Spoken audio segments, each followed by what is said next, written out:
صحیح البخاری کتاب اذان کا بیان باب جب امام نماز میں رو دے تو کیسا ہے۔ حدیث نمبر 716 ترجمہ اسماعیل مالک بن انس ہشام بن عروہ حضرت عائشہ ام المومنین روایت کرتی ہیں کہ رسول اللہ صلی اللہ علیہ وسلم نے اپنے اخیر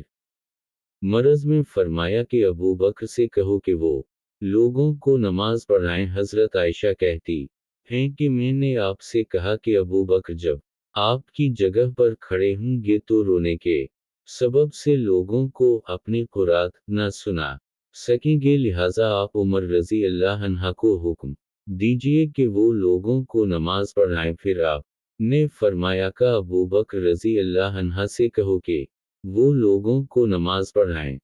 حضرت عائشہ کہتی ہیں کہ میں حفصہ رضی اللہ عنہا سے کہا کہ تم آپ صلی اللہ علیہ وسلم سے عرض کرو کہ ابو بکر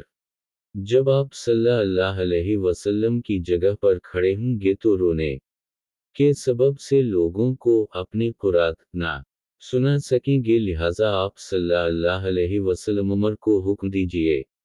کہ وہ لوگوں کو نماز پڑھائیں۔ تو حفصہ نے ایسا ہی کیا۔ اس پر رسول اللہ صلی اللہ علیہ وسلم نے